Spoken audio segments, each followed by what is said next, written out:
Hi friends, welcome back to Tirunelveli cooking channel. இன்றைக்கி நம்ம சேனலில் என்ன பார்க்க போகிறோன்னா, ரொம்ப டேஸ்டியான சிக்கன் கிரேவி எப்படி பண்ணலான்னு பார்க்கலாம். வாங்க வீடியோக்குள்ளே போகலாம். இப்போது சிக்கன் கிரேவிக்கு தேவையான பொருட்களை பார்த்துக்கலாம். 2 பெரிய வெங்காயத்தை சின்ன சின்னதாக கட் பண்ணி வச்சுருக்கேன். ஒரு பெரிய சைஸ் தக்காளி பழத்தை கட் பண்ணி வச்சுருக்கேன். 1.5 ஸ்பூன் தனியாத்தூள், 1 ஸ்பூன் மிளகாய்த்தூள், 1 ஸ்பூன் இஞ்சி பூண்டு paste, 1 spoon garam masala, 1/2 spoon மிளகுத்தூள், 1/4 ஸ்பூன் மஞ்சள் தூள், சிக்கன், தேவையான அளவு உப்பு. இப்போ ஸ்டவ் ஆன் பண்ணி ஒரு கடாயை வச்சுக்கலாம்.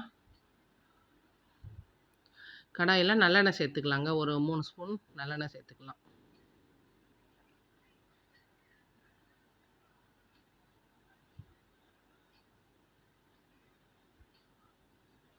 எண்ணெய் நல்லா சூடானதும் நம்ம கடுகு போட்டுக்கலாம். கடுகு பொரிஞ்சு வந்ததும் நம்ம கட் பண்ணி வச்சுருக்க பெரிய வெங்காயத்தை இதோட சேர்த்துக்கலாம். இப்போ இதை கொஞ்சம் நல்லா வதக்கி எடுத்துக்கலாங்க. கொஞ்சம் ப்ரௌன் கலரில் வர வரைக்கும் வதக்கிக்கலாம்.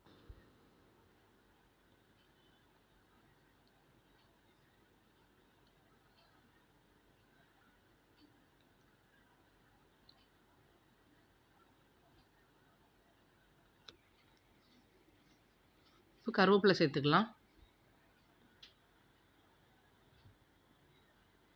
நம்ம சேனலை இது வரைக்கும் சப்ஸ்கிரைப் பண்ணாதவங்க மறக்காமல் சப்ஸ்கிரைப் பண்ணிக்கோங்க. கூடவே பெல் ஐக்கானை கிளிக் பண்ணிக்கோங்க. இப்போ இது இந்த அளவு வதங்கும் போது நம்ம கட் பண்ணி வச்சுருக்க தக்காளி பழத்தையும் இதோட சேர்த்துக்கலாம். இப்போது இந்த சிக்கனுக்கு தேவையான அளவு உப்பு சேர்த்துடலாம். ஏன்னா உப்பு ஃபஸ்ட்டே நம்ம சேர்க்கும்போது வெங்காயம் தக்காளி சீக்கிரம் வதங்கிடுங்க. அதனால் இந்த ஸ்டேஜில் நம்ம சேர்த்துக்கலாம். இது இந்த அளவு வதங்கினதும் நம்ம எடுத்து வச்சுருக்க மசாலா எல்லாத்தையுமே இதோட சேர்க்க ஆரம்பிக்க வேண்டியதான். தனியாத்தூள்,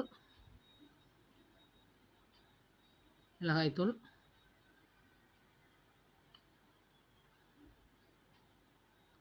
கரம் மசாலா, மஞ்சள் தூள், இது கூடவே இஞ்சி பூண்டு பேஸ்ட்டு நம்ம இப்போமே சேர்த்துடலாம்.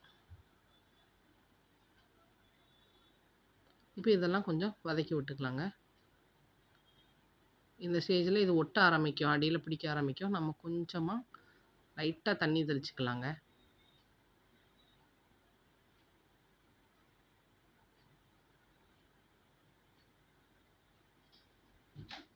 இப்போ இந்த மசாலாவோட பச்சை வாசனை போகிறது வரைக்கும் நல்லா வதக்கி எடுத்துக்கலாம்.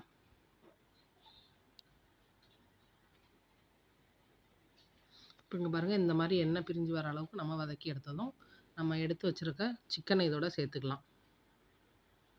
நான் இன்றைக்கி ஒரு 400 கிராம் சிக்கன் எடுத்திருக்கேன். அதை இதோட சேர்த்துட்டு இந்த மசாலாவோட அந்த சிக்கன் வந்து நல்லா சேர்ந்த மாதிரி பரட்டி விட்டுக்கலாம்.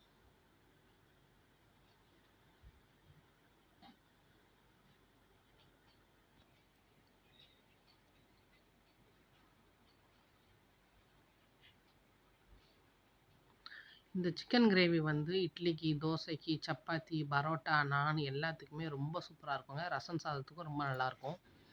கண்டிப்பாக இதை ட்ரை பண்ணி பாருங்கள் உங்கள் வீட்டில்.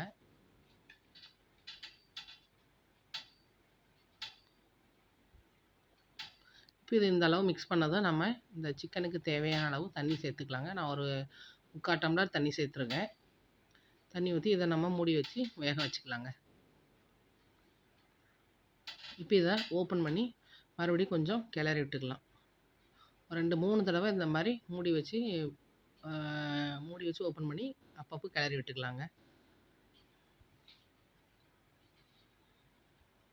மறுபடியும் நம்ம மூடி வச்சுக்கலாம்.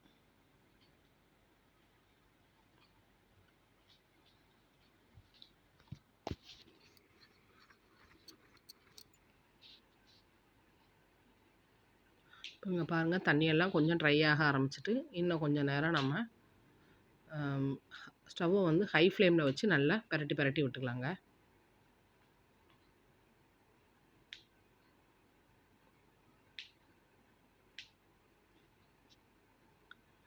இப்போ இந்த ஸ்டேஜில் நம்ம வந்து எடுத்து வச்சுருக்க மிளகுத்தூள் இருக்குல்ல, அதை சேர்த்துக்கலாம். மிளகுத்தூள் சேர்த்துட்டு நல்லா பரட்டி விட்டுக்கலாங்க.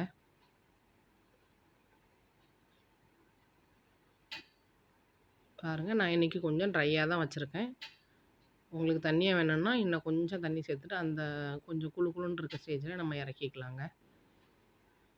இப்போ ஃபைனலாக கொத்தமல்லியும் போட்டு நம்ம ஒரு பெரட்டி விட்டுட்டு நம்ம ஆஃப் பண்ணிக்கலாங்க. அவ்வளோதாங்க, சூப்பரான சிக்கன் கிரேவி ரெடி. இந்த ரெசிப்பியை கண்டிப்பாக உங்கள் வீட்டில் ட்ரை பண்ணி பாருங்கள். இந்த ரெசிபி பிடிச்சிருந்தனா நம்ம சேனலை லைக் பண்ணுங்கள், ஷேர் பண்ணுங்கள், கமெண்ட் பண்ணுங்கள். மறக்காமல் சப்ஸ்கிரைப் பண்ணுங்கள். கூடவே பெல் ஐக்கானை கிளிக் பண்ணிக்கோங்க. தேங்க்யூ.